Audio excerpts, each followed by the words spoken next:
Apparently she's going to give us something religious and uplifting today. And make a change from the usual sordid path we have here. Take it away, Julia.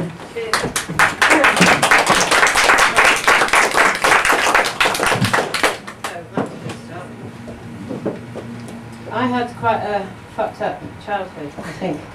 It goes with the territory for being a writer. And I've been writing some poetry about it, so I thought I'd come and read it here. I think you'll get the idea. This is a poem called Unhappy Clappy. It begins with a hum, then arms raised like branches, fingers stretched. They could be pushing back the sun or grasping at straws. I'm not sure which. All around the sounds of humans moaning, eyes closed.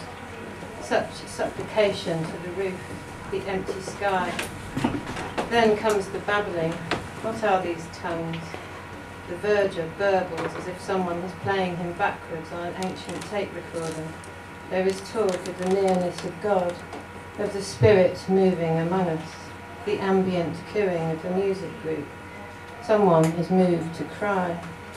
I could be reading, playing tennis, practicing violin. Instead I close my eyes and squeeze, the kind of clenching that might force tears, or a fart.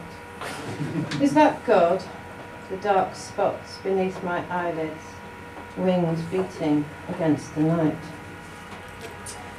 And this one's called Llangeler Sunday, because I grew up in a very small little village in Wales, and my dad was the vicar.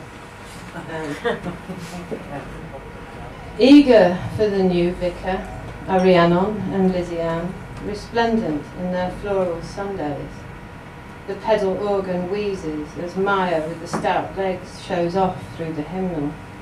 She took a ride in a pedalo once in Italy with a handsome gondolier, willing her dreams around the horseshoe of the bay.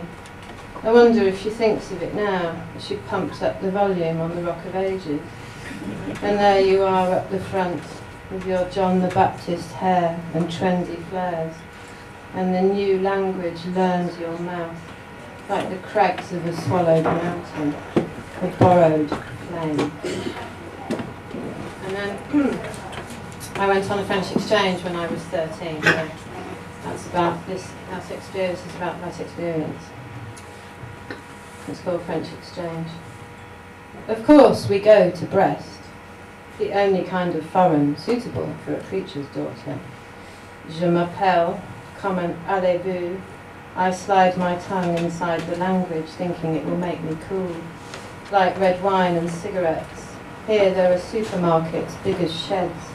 Nutella, smoking, a whiff of sex. The vinegar of table wine. Old ladies show their legs. Cheese smells like feet, and there are snails. In the French house with the French people, the house is foggy with gitane, and the dark of the French father, who, after fighting with his wife, cuts the lawn in a thunderstorm. I watch him from the bedroom window, churning the grass to silage, swearing blue merde, electricity simmering in the foreign air. In the morning, I have my ears pierced in the market in Quimper. 2 golden studs gleam all the way home. My souvenir, my Jezebel ears. And then 2 more poems, longer pieces, that are slightly different and not quite so autobiographical. They're more voice pieces, and they're about figures from the Bible. And this one's about Martha, who was the story of Mary and Martha. Martha had to go and be in the kitchen and do all of the work while Mary kind of went and sat at Jesus' feet.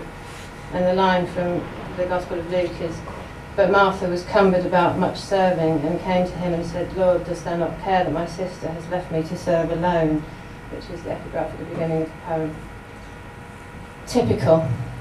The minute there's a man about the house, she's off, leaving me to get on with the gutting of fish, the buttering of bread, sitting there, simpering, playing with her beads in that idle, flirty way that makes her look cheap, 5 loaves and fishes, and then some piled on the table. There's at least 50 people coming. It will take a miracle to get it done in time. And all she cares about is boys, boys, boys. Turned into a simpleton the minute they arrived.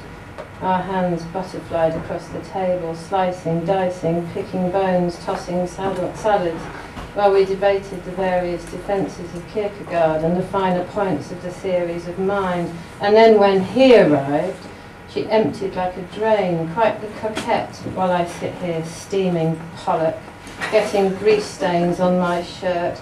So many exceptions. Peter, who's vegetarian, Matthew, the wheat intolerant, Mark, who can't stand fish, wet drips together dripping, especially him. When I went out to complain, all he could say was there were more important things than cooking, in that kind of hippie, dreamy way that she believes is a substitute for thinking. See here, he said, picking a flower, consider the lilies of the field.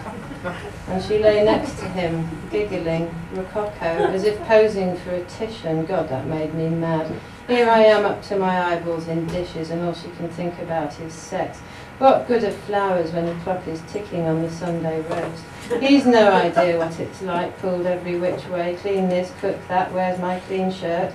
He might have time for stargazing, but me, I have to keep the carrots from boiling over. A martyr, don't be soft. I'm losing my mind in here.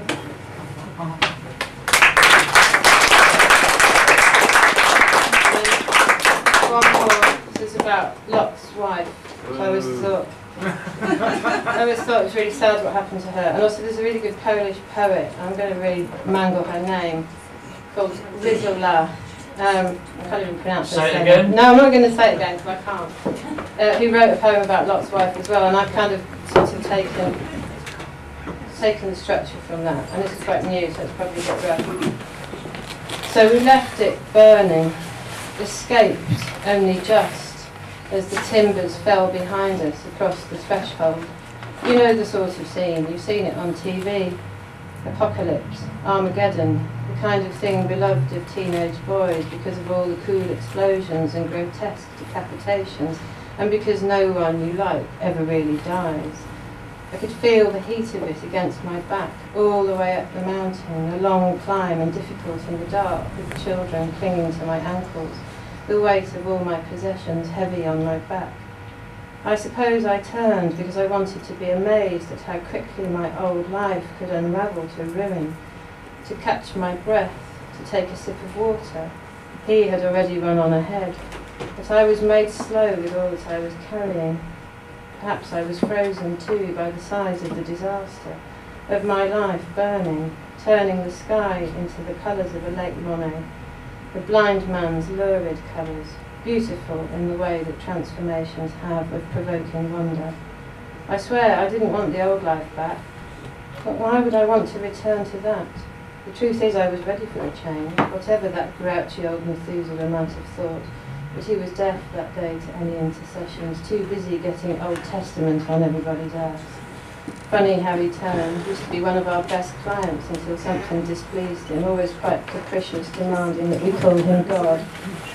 At first I thought it was the tears that I could taste, or sweat, the dehydration from all the running, but then my legs began to go.